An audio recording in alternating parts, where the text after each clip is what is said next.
오늘은 최근에 제가 음, 여러 가지 그런 사건과 상황들과 이런 것들을 보면서 하나님이 우리에게 주시고자 하는 음성이 무엇일까? 이 마지막 때에 그리스도인으로서 하나님이 우리에게 요구하시는 것이 무엇일까?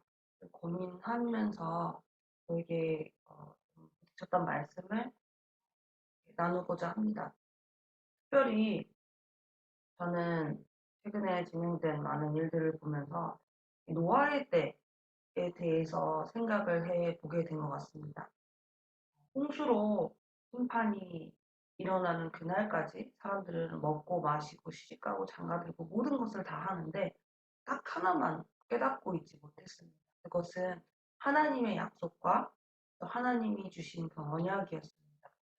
어, 이 마지막 때도 그와 같을 거라고 예수님께서는 성경을 통해서 우리에게 말씀하셨습니다.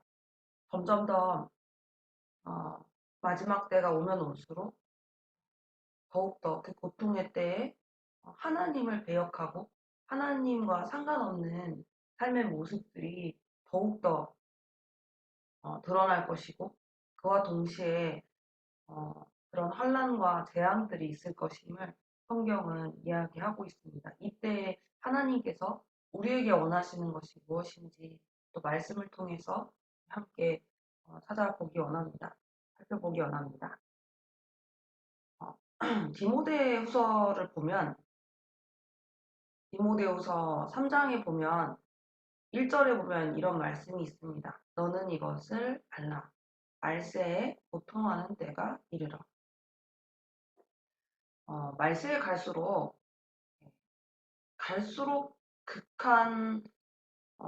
극한으로 하나님을 배역하고 또 극한으로 육신만을 추구하는 그 시대로 갈 것임을 성경은 분명히 말하고 있습니다. 2절부터는 사람들의 세태가 어떠할지에 대해서 분명히 보여주고 있습니다. 사람들이 자기 자신과 돈만 사랑하고 뽐내고 교만하고 다른 사람을 헐뜯고 부모에게 순종하지 감사하지 않고 하나님께서 원하시는 사람이 되려고도 하지도 않고 다른 사람에 대한 용서도 없고 나쁜 말을 일삼고 절제하지도 못하고 잔인하며 선한 것을 싫어할 것이다. 가까운 친구를 배반하고 성급하게 행동하고 교만하고 쾌락을 즐기며 하나님을 사랑하지 않을 것이다. 이런 모습들이 어, 디모데후서 3장에 나와 있습니다. 하지만 이러한 타락이 현대에 와서 따로 특별히 심해진 것인가 했을 때 그것은 아닙니다. 아담과 하와의 범죄 이후에 모든 사람은 회복 불가능한 타락에 빠졌습니다. 원래부터 손을 쓸 수 없는 상태가 그만큼 심각한, 손을 쓸 수 없을 만큼 그만큼 심각한 것이 하나님을 떠난 인간의 상태였습니다. 이생의 자랑, 또 육신의 정욕을 따라서 세상 풍조를 따라 지내면서 공중의 권세를 잡은 자를 따를 수밖에 없는 것이 하나님을 떠난 모든 사람들의 모습입니다. 어떤 일말의 어떤 개선의 여지나 아니면 희망이 조금이라도 없는 상태에 하나님을 떠난 상태입니다. 그렇기 때문에 우리에게 우리를 구원하실 메시아 그리스도가 필요하고 하나님의 아들이신 그분이 우리를 위해서 우리의 문제를 해결하시기 위해 죽으실 만큼 그 인간의 문제는 엄청 심각한 것입니다. 어, 아까 그 노아에 대해서 어, 마지막 때의 사람들과 노아의 때의 사람들과 비슷하다라고 하는 말씀을 서두에 드렸는데 마태복음 24장에 그 말씀을 찾아보기 원합니다. 마태복음 24장 37절에서 44절을 37절 37절부터 39절을 먼저 읽어보도록 하겠습니다. 노아의 때와 같이 인자의 임함도 그러하리라. 홍수 전에 노아가 방주에 들어가던 날까지 사람들이 먹고 마시고 장가들고 시집가고 있으면서 홍수가 나서 그들을 다 멸하기까지 깨닫지 못하였으니 인자의 임함도 이와 같으리라. 44절에 보면 이러므로 너희도 준비하고 있으라. 생각하지 않은 때에 인자가 오리라. 아멘.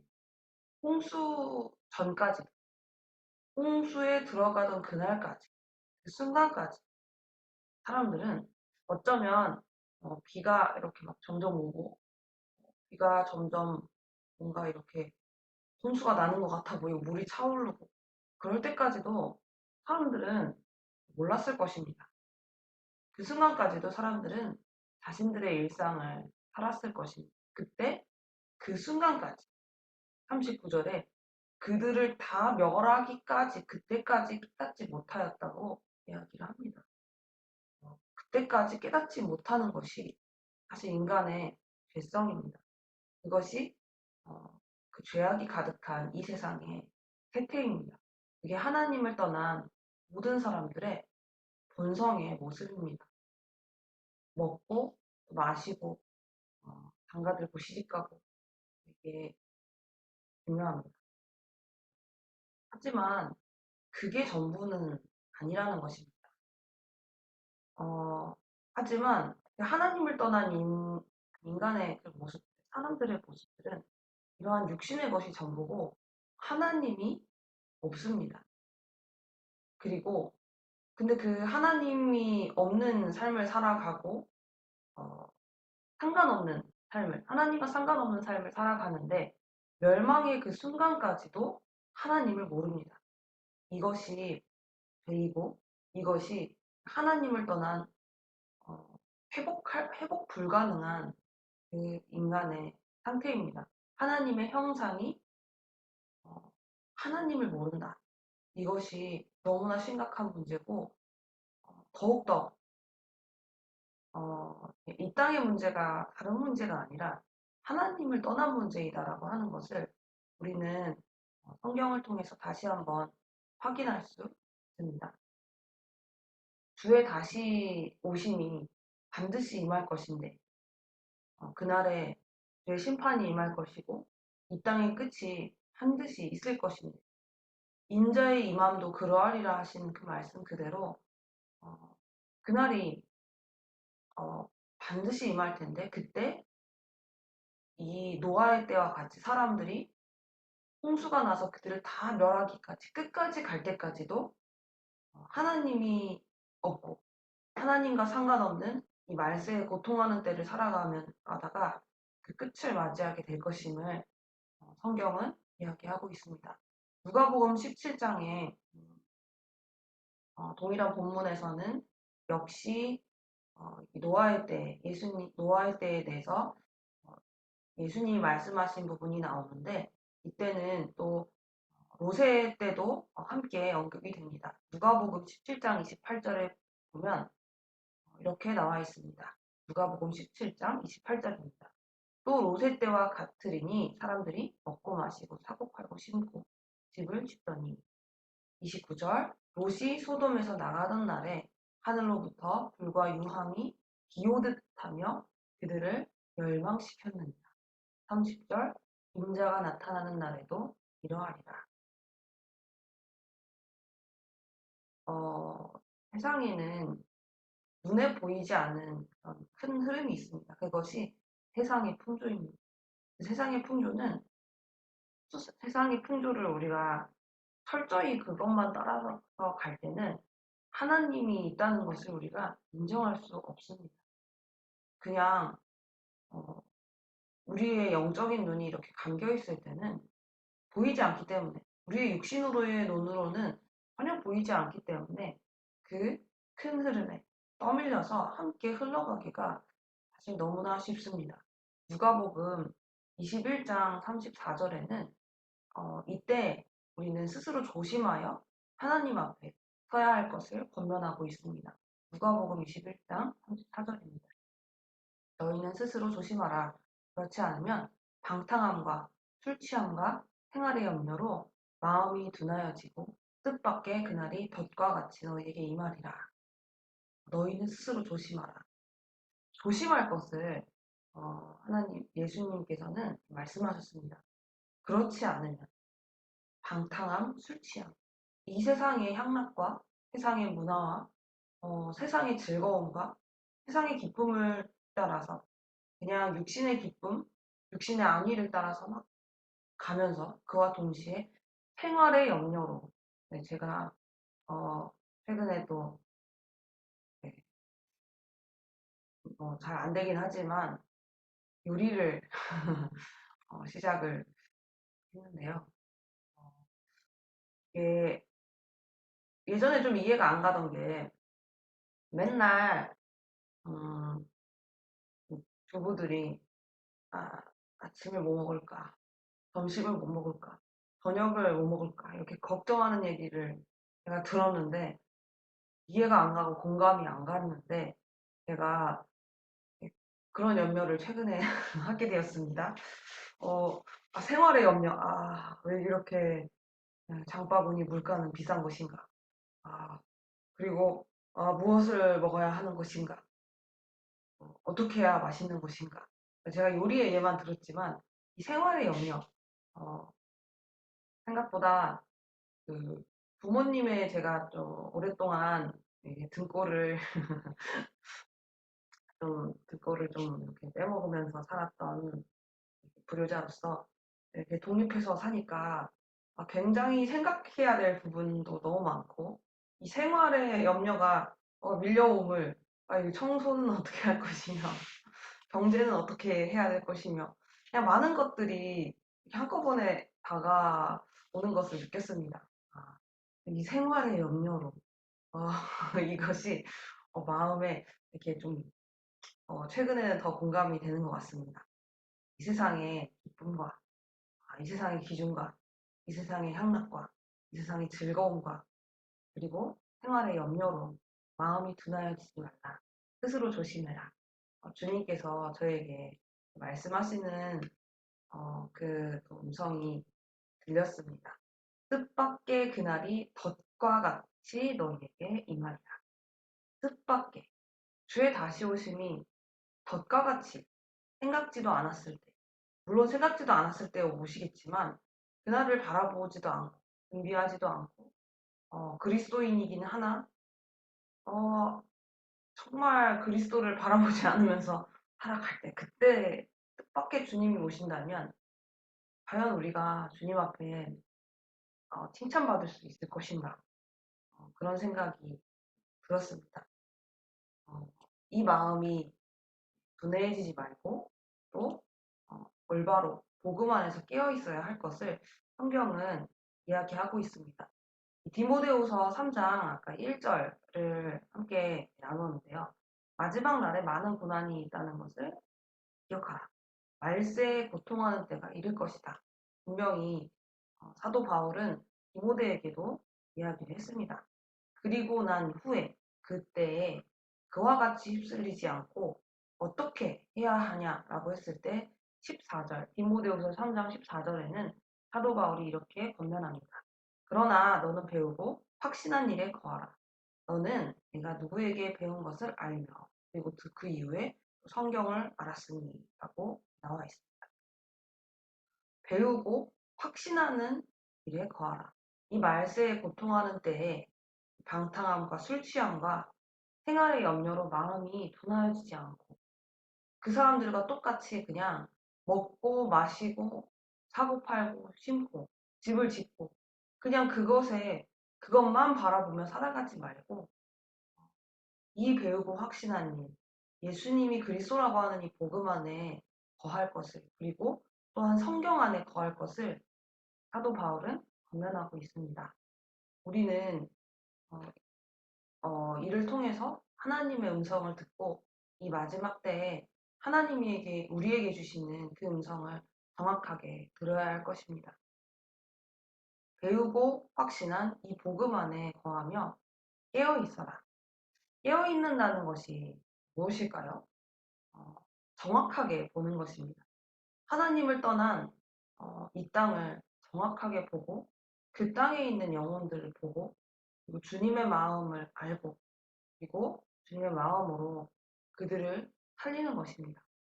깨어 있는다는 것은 예수가 그리스도라고 하는 이 복음에 거하는 가운데 세상을 정확하게 보고, 그리고 그 세상을 어, 세상에 빠지고 세상으로 인해서 무뎌지는 것이 아니라 그 세상을 살리는 역할까지 감당하는 것입니다. 우리가 최근에 사건 사고를 보면서 그런 목숨이 이렇게 경각에 달린 그 구조 현장의 다급함을 보게 됩니다.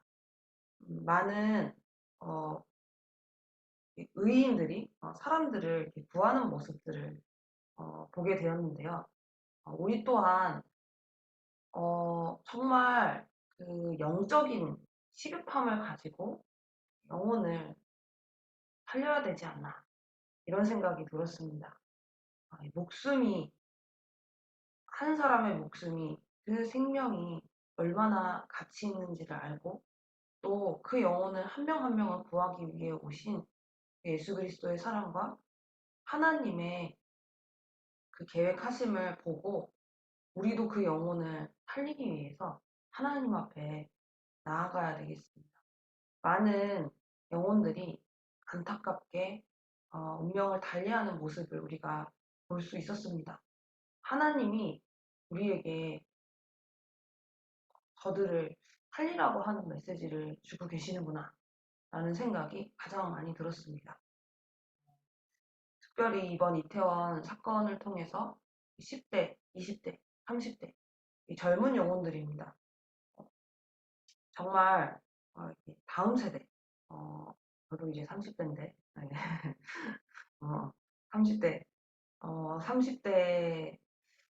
30대까지도 다음 세대로, 다음, 다음 세대로 치기가 약간 뭐하긴 하지만, 이 젊은 세대, 이 젊은 청년들, 이 어린 친구들이 안타깝게 운명을 달리했습니다. 어떻게 해야 되는가? 어떻게 저들을 살릴 수 있는가? 이 마지막 때에 다음 세대가 그냥 특별한 잘못을 해서가 아니라 그냥 뭐 세상의 풍요와 세상의 혜택과 세상의 즐거움과 그런 것을 그냥 따라가는 가운데 그 끝이 너무나 안타까운 그런 모습들을 보면서 하나님은 우리에게 묻고 계십니다. 이들을 살리기 위해서 누구를 보낼까? 그때 우리가 주님, 제가 가겠습니다. 주님, 우리의 기도를 사용하여 주옵소서. 이렇게 함께 기도하는 은혜가 있었으면 좋겠습니다. 마지막 때 우리 주님께서는 우리 또한 음, 노아와 같이 주님의 말씀에 순종하고 주님의 구원의 계획을 알고 이것을 누리는 동시에 어, 노아가 그랬던 것처럼 우리 또한 어, 의를 전파하기 원합니다.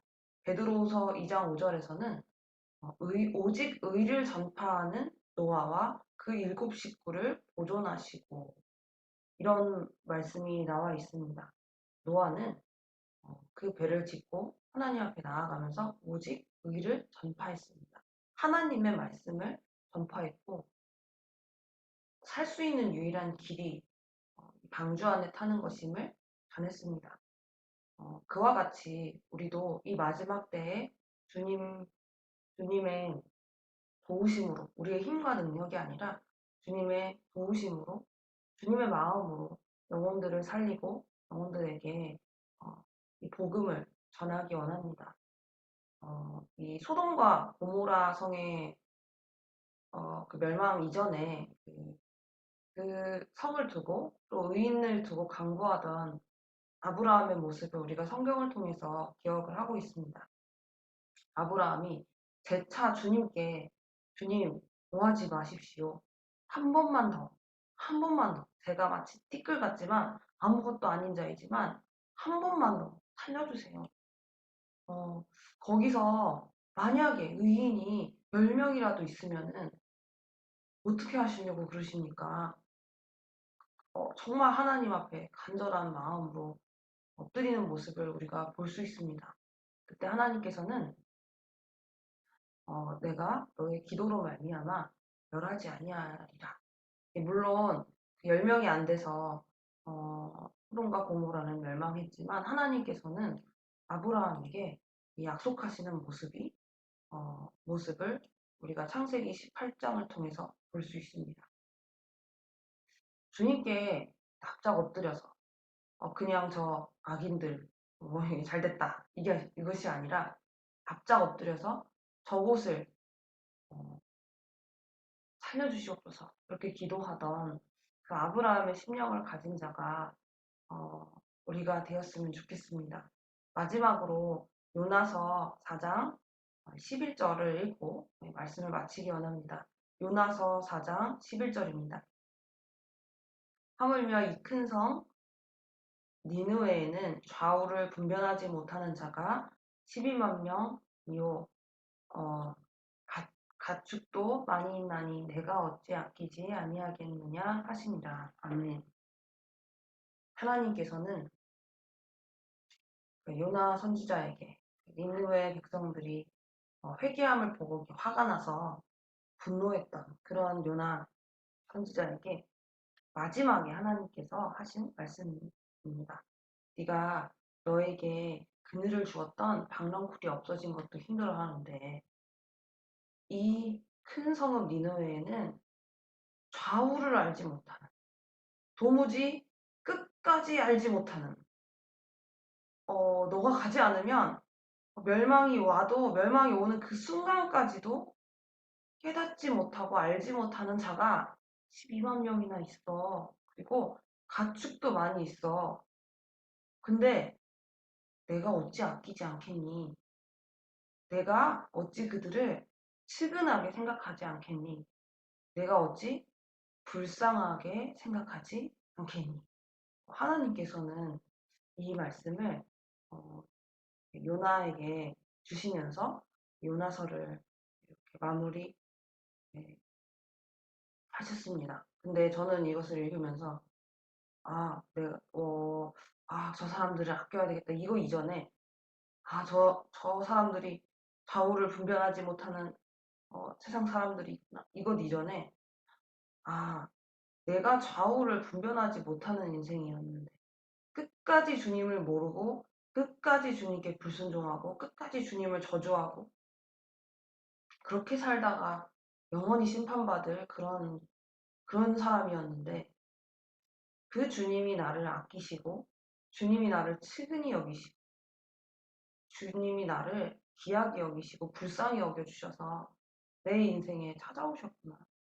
그 그리스도 되신 예수님이 나를 불쌍히 여기셨구나. 그게 가장 먼저 제 마음에 이렇게 부딪혔습니다. 그래서 너무 감사했습니다. 좌우를 분별하지 못한다고 어, 우리가 세상을 살면서는 많이 혼이 나게 됩니다. 혼나는 이렇게 나이가 들어서 이게 혼낼 사람이 없어진다면 혼줄이 나게 됩니다. 이렇게 많은 어려움이 이렇게 임합니다. 그러니까 세상적인 어떤 지식이나 이런 부분으로 어떤 센스나 이런 것도 마찬가지입니다. 세상의 그런 흐름을 몰라도 눈 뜨고 코 베이고 아니면 우리가 해를 당하게 될 때가 참 많습니다. 하지만 영적으로는 영적으로 좌우를 분별하지 못한다는 것은 너무나 큰 대가를 치러야 하는 일입니다. 사탄의 자녀로 죽음 가운데 평생을 이 땅을 살다가 영원히 심판받는 것, 영원히 심판받는 것, 영원한 지옥 가운데 있는 것. 그게 영적으로 눈이 가리워진 인간의 모습입니다. 그리고 그게 나의 모습이었습니다. 그런데 하나님께서 그런 그런 사람들을 불쌍히 여기시고 측은히 여기셔서 자신의 아들이신 그 예수님을 보내주셨습니다.